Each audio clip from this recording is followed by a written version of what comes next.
Hello, friends. Bonjour les amis.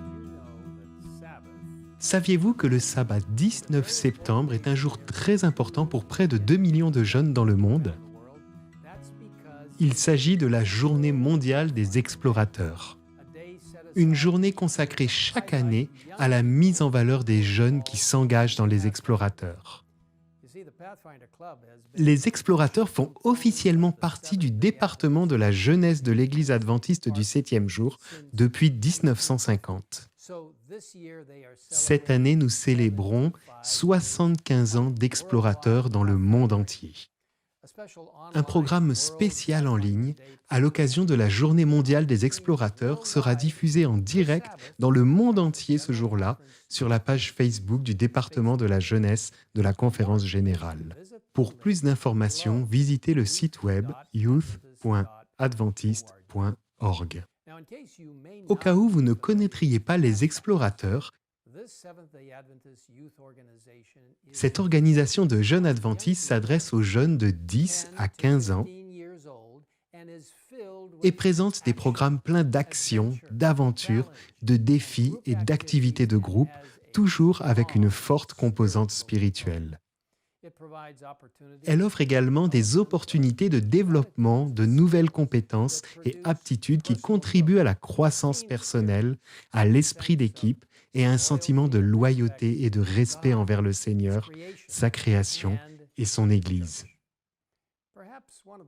L'une des activités les plus célèbres des explorateurs est sans doute le Camporé international qui a lieu tous les 5 ans à Oshkosh, dans le Wisconsin, aux États-Unis.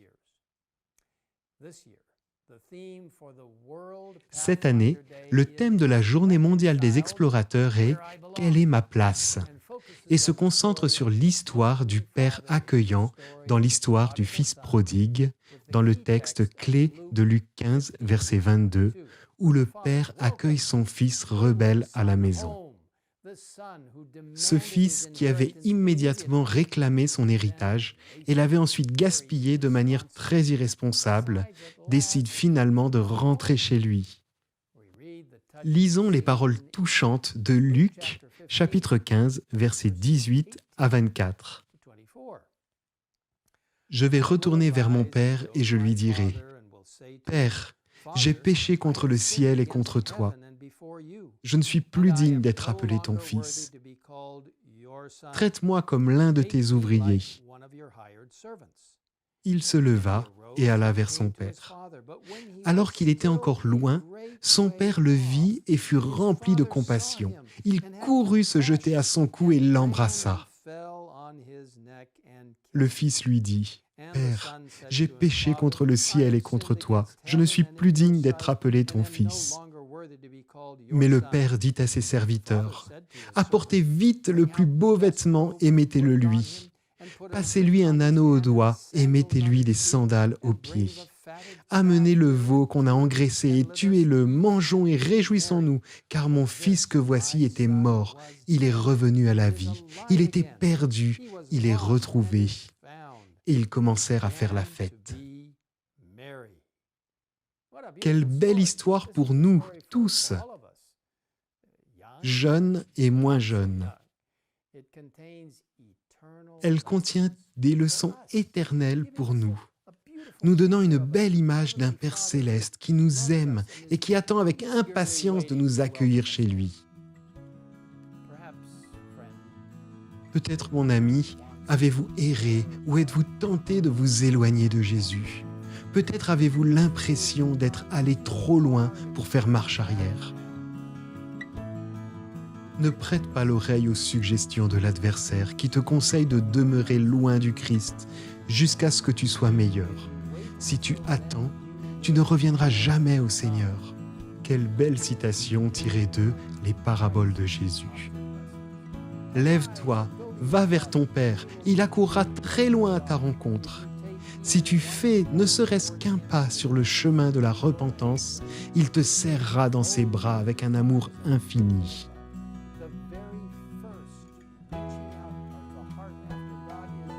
avant même que la prière soit formulée ou l'inspiration du cœur manifestée, le Christ est prêt à offrir sa grâce pour suppléer à celle qui agit déjà dans l'âme humaine.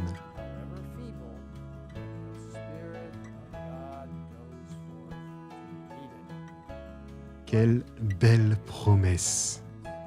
Et vous savez, cette histoire émouvante parle aussi à nos cœurs. En accueillant à nouveau ceux qui se sont égarés, nos cœurs aspirent-ils à ceux qui ont peut-être grandi dans l'Église et qui ont peut-être participé aux activités des explorateurs et à d'autres activités de la jeunesse, mais qui se sont égarés d'une manière ou d'une autre? Passons-nous du temps à genoux pour ces jeunes, à supplier le Seigneur de les ramener? Trouvons-nous des moyens de leur tendre la main, de leur faire savoir que nous nous soucions d'eux et qu'ils nous manquent? Et lorsqu'ils reviennent, les accueillons-nous les bras ouverts? Nous pouvons tirer de nombreuses leçons de cette parabole. Prenons à cœur le merveilleux thème de la Journée mondiale des explorateurs de cette année. Quelle est ma place? Avec Dieu, voilà la place de nous tous. Dans Jean 14, versets 1 à 3, Jésus a fait cette merveilleuse promesse. Que votre cœur ne se trouble pas. Croyez en Dieu, croyez aussi en moi. Il y a beaucoup de demeures dans la maison de mon Père.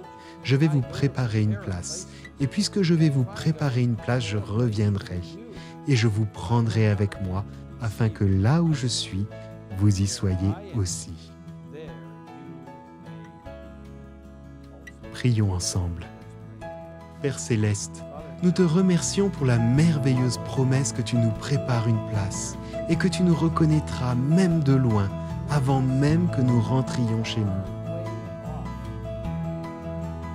Merci de nous bénir, de nous faire venir en ta présence.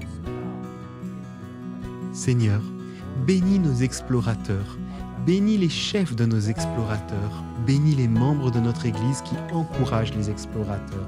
Et Seigneur, bénis ces jeunes qui pourraient s'être éloignés de toi. Il peut même s'agir de personnes plus âgées qui, à un moment donné, ont eu un lien avec l'Église et les explorateurs, pour ensuite décider de quitter ton bercail. Ramène-les, Seigneur, et aide-nous à entrer en contact avec eux et à les encourager. Merci, Seigneur, pour ces merveilleuses promesses de ton amour éternel pour chacun de nous. Nous nous réjouissons de nous retrouver au ciel avec toi pour ne plus jamais être séparés. Nous te le demandons au nom de Jésus. Amen. Amen.